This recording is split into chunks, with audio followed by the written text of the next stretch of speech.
I am someone who says what everyone else is thinking or talking about. Sophie said some very unapologetic things. The kind of things that have made her beloved by Fever fans. They thought she'd keep quiet, that the bright lights and sold-out arenas would blind her like everyone else. They were wrong. Last night, Sophie Cunningham slammed an iron fist on the WNBA's glass table, and the cracks are spreading fast. If you missed it, keep watching, because after what Sophie just exposed about the league's treatment of Caitlin Clark, nothing, and I mean nothing, will ever look the same again. I'm over it. And if I'm saying it's too much, then it's probably too much. No, that's so fair. Like, that's fair, right? Yeah. Look, every rookie gets welcome to the league bumps and bruises. That's basketball. But what's happening to Caitlin Clark has crossed the line from competitive fire into a slow burn ambush. And the league's power brokers have been letting it happen in plain sight. You have seen players in our league try to like toughen up Caitlin. We call her Cece. Cece. For even when I wasn't on her team, like I know the talks that Phoenix had in the locker room of like, no, we're gonna show her what the W really is.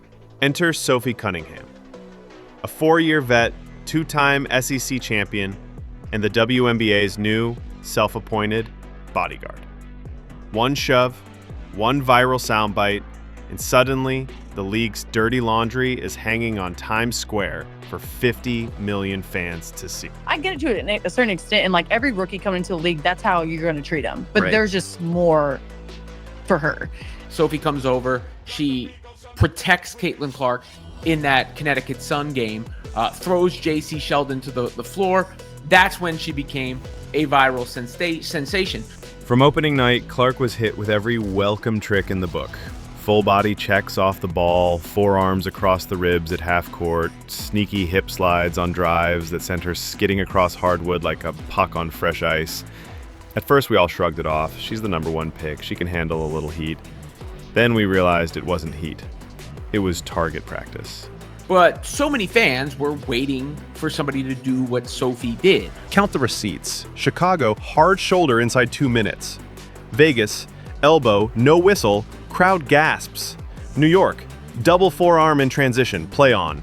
Connecticut, cheap shot so late it needed a timestamp. 1 or 2 incidents, that's physical hoops. 9 games in a row, that's a blueprint. There's a couple players on their team that are just do a little bit extra stuff, like just chippy talking. Like you're a professional athlete, like that's what happens, right? I feel like you see it more because people act like this towards Yes, Caitlin. 1,000%. Word spread quickly through practice gyms and post-game scrums. Make her earn it. Except earn it morphed into mug her. Front court vets bragged on podcasts about showing the college kid what the W really is.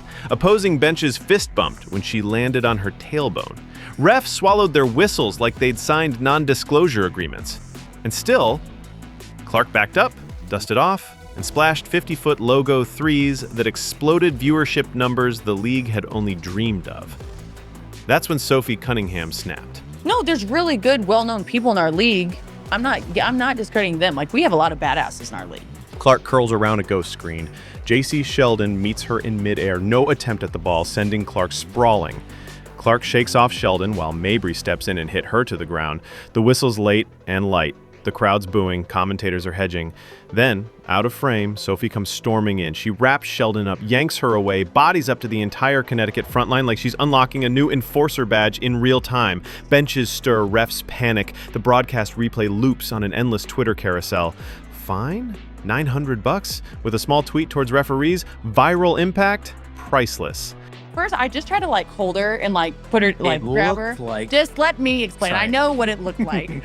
I got her, but at the very end, and I'm not saying this is what caused it, but she dipped a little bit. Yeah. Like but she did dip. And then right when I saw, I was like, oh shit, like my bad. Not really my bad. And then they both came at me. I was like, fuck it, come. Back in the locker room, Clark, ice pack strapped and cheeks still flushed, looks at Sophie and breathes one word that says everything. Finally. Translation. Finally someone noticed. Finally someone cared enough to risk a paycheck. Finally, I'm not fighting this alone. I was. No, I know you were. But in the locker room, I think she was like, finally. You know, like finally someone else. I was like, dude, I got you. Like it's. Fast forward 48 hours ago. Sophie hops on a mic and for 30 straight minutes detonates every hush-hush conversation the league hoped to keep hidden. Dude, and it literally like pisses me off when people are like, she's not the face of the league. Who would be? What?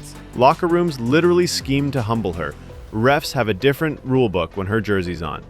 No filter, no apologies, and because receipts beat rhetoric, Sophie rolls out examples, dates, quarters, timestamps, turning rumor into indictment. But when people try to argue that she's not the face of our league, Yeah. or if our league would be where we're at without her, you're dumb as shit.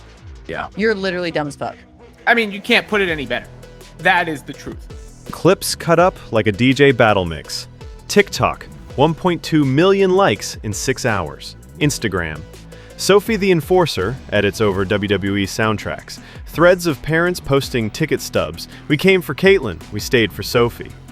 Overnight, Sophie's follower count jumps by 7 digits. Numbers usually reserved for pop stars, not stretch fours. No, Before the fight. before the fight, and then I had like 100,000 on Instagram. Over the night, or over like a day and a half, over 1 million on both. Meanwhile, Indiana Fever president Kelly Krauskopf steps to the podium brimming with corporate optimism. We're building a brand as big as Apple. Yes, we have a foundational player in Caitlin Clark and Leah Boston, and we're going to continue to add to that. But I want this team to be the leader in the country, and a brand, an enduring brand, like Apple or something. I mean, we have a real opportunity here. Twitter, and yes, we're still calling it Twitter, erupts. Fans don't want brand slogans, they want bodyguards. They want the franchise to admit what they all see. Your rookie phenom is getting mauled and you're busy pitching PowerPoints. Hours later, Krauskopf's X account vanishes into the digital abyss. Boardroom polish can't survive a fan base armed with screen recordings and rage memes. All these people viewing these games, all these people showing up to your arena, they're showing up there for Caitlin Clark. It's simple math.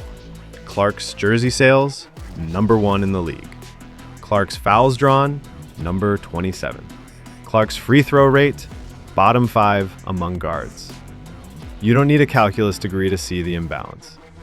The league profits from her spotlight while letting opponents snuff it on the floor. Sophie's outburst forced that contradiction into daylight. This is what we've always wanted as a league. So like, who cares who gets the credit? And if you're smart, you're making money off of them. What changes now? Option A, keep calling it rookie hazing. Let Clark pick herself up, risk injury, and pray the TV numbers hold. Option B, protect the investment. Enforce the rule book. Punish cheap shots like the NBA does when a star gets mugged. The WNBA's broadcast partners know which path pays the bills. So do the sponsors who just dumped 7-figure ad buys into mid-season windows. That sound you hear? It's C-suite execs typing emergency memos titled Star Protection Protocol. By sacrificing her checkbook and potentially her image as a nice player, Sophie gave every teammate a permission slip to stand taller. Since the Connecticut incident, on-court help-ups, up 30%. Hard show screens on Clark's defender, up 25%. Team huddles, longer, tighter, louder.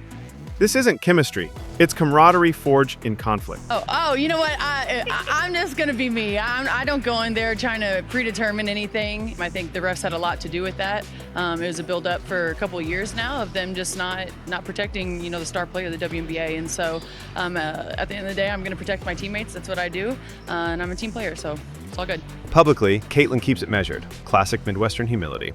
Privately, sources say she's finally exhaling. She knows now that every drive into traffic won't end with her scraping sweat off the floor alone. That confidence, it shows up in the box score. Higher rim attempts, quicker pull-ups, better fourth quarter efficiency. 9-year-old girls in Sioux City aren't staying up till 10 p.m. to see flagrant elbows. They're tuning in for logo threes and no-look lasers. If the league lets bullies turn highlight reels into blooper reels, the next generation taps out and moves on. Sophie's stand isn't merely about one teammate, it's about protecting the reason new fans showed up in the first place. Ticket revenue up 42% year over year. National games flex to primetime slots for the first time ever. Sponsorship deals cresting 8 figures. But momentum is fragile. One severe injury from yet another message foul, and casual viewers will vanish faster than that Fever president's social feed. But boy, if you piss off this fan base and Caitlin Clark leaves, it's lights out. The blueprint is right there in neon lights. Guard your stars, punish the cheap shots, amplify the skill, not the scuffles. Fines that cost less than a pair of new kicks won't cut it. Start docking game checks. Start stacking suspensions. Because guess what? The cameras will keep rolling either way. The only question is whether they're broadcasting a leap forward for women's basketball or a slow motion self-sabotage. Talks about who like shits on refs besides you. I think I'm really the only one who publicly is a massive shitter on refs. If you're tired of seeing once-in-a-generation talent get clotheslined, make noise. Tweet, post, tag the league, flood the comment sections. And yeah, drop a hard oxer below if you stand with Sophie and Caitlin. Let the metrics tell the suits what their spreadsheets apparently can. Sophie Cunningham didn't just throw a forearm, she threw down a gauntlet. She reminded every player, coach, ref, exec, and fan that respect isn't given, it's enforced. And from this moment on, anyone who comes hunting for Caitlin Clark had better pack more than an elbow pad, because they're going to have to go through an entire legion of teammates, fans, and yes, Sophie the Enforcer. The clock's ticking, WNBA. Choose wisely.